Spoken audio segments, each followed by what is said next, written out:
নমস্কার বন্ধুরা, Indian stock market বাংলায় আপনাদের স্বাগত। আমি আপনাদের সাথে সৌভিক। আজকে 18ই সেপ্টেম্বর ভিডিওটা করছি সন্ধ্যাবেলা, সন্ধ্যা না রাতই হয়ে গেছে। তো আগের যে ভিডিও করেছিলাম সাপ্তাহিকের যে ভিডিওটা, সেখানে আমি বলেছিলাম যে আজকে সোমবার দিনকে মার্কেট বুলিশ থাকবে এবং আজকে একটা প্রফিট বুক করা উচিত, কারণ এরপর মনে হচ্ছে মার্কেট একটা রিট্রেস করবে। কিন্তু আমরা দেখলাম আজকে বুলিশ ছিল না, প্রথম থেকে ফ্ল্যাট নেগেটিভ ছিল, তারপরে ওই রেঞ্জ বাউন্ড একটা ছোট্ট রেঞ্জ বাউন্ডের মধ্যে ঘোরাঘুরি করে একটা সময় একবার একটু গ্রিন দেখিয়ে তারপর লাস্টে ফেলে দিল। তো যেটা ভেবেছিলাম যে গ্যাপ আপ দিয়ে একটা জায়গায় যাবে, সেইখানে প্রফিটটা নেওয়াটা ভালো হবে, কিন্তু যাই হোক সেটা পাওয়া যায়নি।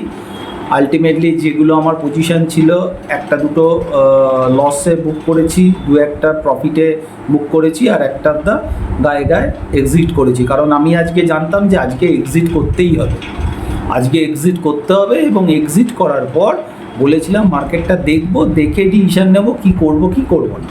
তো সেই হিসাবে আমি আজকে এক্সিট করে দিয়েছি একদম সকালবেলা, ফার্স্ট আওয়ারেই এক্সিট করে দিয়ে ওয়েট করেছিলাম। আর আমার এক ক্লায়েন্টের ক্যাশে কিছু কাজ করিয়েছিলাম আজকে, সেটা হচ্ছে ব্যাংকিং সেক্টর, পিএসইউ ব্যাংকিং সেক্টরগুলো ভালো লেগেছে, তো কাজ করেছি। তবে মনে হচ্ছে পিএসইউ ব্যাংকিং সেক্টর আজকে একখানা লাস্ট র্যালি মনে হয় দিল, মানে যে র্যালিটা দিয়েছে এটা মনে হচ্ছে একটু লাস্ট র্যালি, আবার হয়তো রিট্রেস করে আবার বাড়তে পারে, সেটা পরের কথা।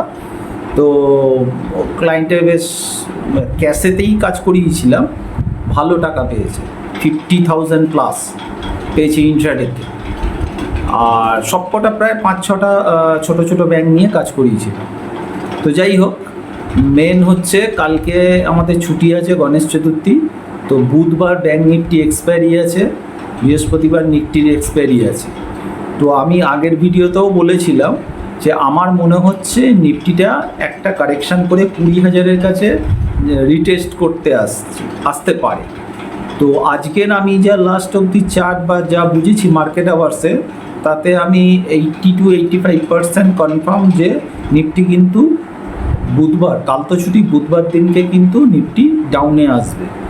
নিফটি আজকে ক্লোজ করছে, রেঞ্জটা নিফটির বলে দিচ্ছি, ক্লোজ করেছে 20,133-এ ক্লোজ করেছে। আমি টার্গেট করছি নিফটিকে 19,980 থেকে 19,990, যেটা আগের দিনও বলেছিলাম, আবারও বলছি, এটা আমার টার্গেট করছি। আমি এর জন্য আজকে আমি লাস্টে 20,300-র পুট বাই করেছি, সেটা 21 তারিখের এক্সপায়ারিতেও করেছি, 28 তারিখ এক্সপায়ারিতেই করেছি, মানে দুটো এক্সপায়ারিতেই আমি 20,300-র পুট বাই করেছি। 21 তারিখের এক্সপায়ারিটা বাই হয়েছে 173, সেটা আমার মনে হচ্ছে ডবল হবে, অর্থাৎ 300, এবং 28 তারিখের এক্সপায়ারিটা 190, সেটা মনে হচ্ছে 340, মানে দুটো অ্যাপ্রক্স ডবল হবে, এটা আমার মনে হচ্ছে। 20,300 নিফটির পুট। এবার চলে আসছি ব্যাংক নিফটি।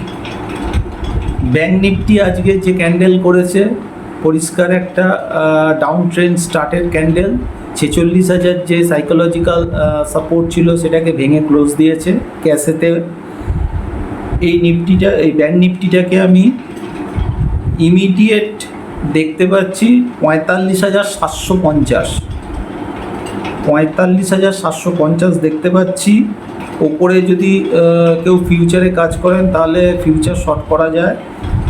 আর উপরে স্টপ লস অবশ্যই নিউ হাই, ভেবেছিলাম নিউ হাইটা টাচ করে হয়তো পড়বে, কিন্তু নিউ হাইয়ের কাছাকাছি গিয়ে একটা ডবল টপ বটম তৈরি করলো, জানি না পরে কি হবে। আপাতত ডবল টপ তৈরি করেছে এবং 45,750 ফার্স্ট আসছে, এবং সেটা হয়তো সম্ভবত এক্সপায়ারি অর্থাৎ বুধবারই চলে আসতে পারে, নাহলে বৃহস্পতিবারের মধ্যে চলে আসবে।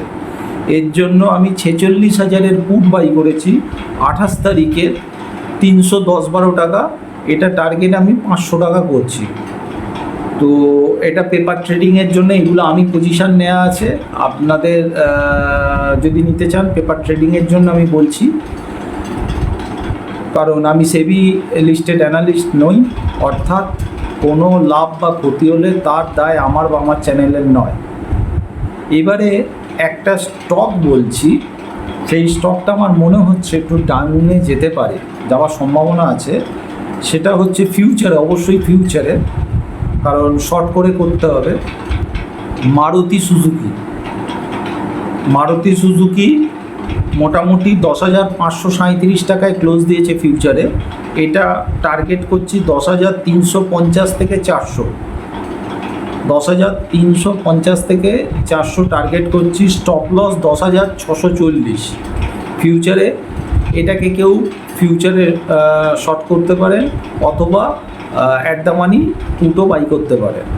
এই একটা স্টক বললাম। নিফটি ব্যাঙ্ক নিফটি মোটামুটি একটা লেভেল দিলাম, কল আর পুটের একটা কল দিলাম।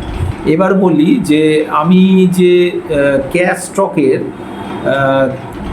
কিছু রেকমেন্ড করেছিলাম এবং আমার মনে হচ্ছে যে এইটা একটু হ্যাপাজার্ড হয়ে যাচ্ছে। আমি ওই জন্য মোটামুটি একটা ডিসিশন নিয়েছি যে এই চ্যানেলটায় আমি only for Nifty bank Nifty support, resistance, target এগুলো আমি দেব, তার সাথে কল পুট দেব। এছাড়া ফিউচারের স্টক এবং ফিউচারের মানে কল পুট, মানে স্টকের কল পুট আর ফিউচার এইখানে রাখবো। ক্যাশ স্টক, কোনো ক্যাশ স্টক রেকমেন্ড করা বা কোনো ক্যাশ স্টক ভালো হবে বা কোন পোর্টফোলিওটা করা উচিত বা কোন সেক্টরটা চলতে পারে, মানে ক্যাশ ওরিয়েন্টেড, তার জন্য আমি ভাবছি আর একখানা চ্যানেল আমি খুলবো, মানে অলরেডি খোলা আছে, ওখানেই আমি হয়তো পোস্ট করব। সেটা আমি পরবর্তীকালে আমি ডেসক্রিপশানে দিয়ে দেবো ওই চ্যানেলের লিঙ্ক।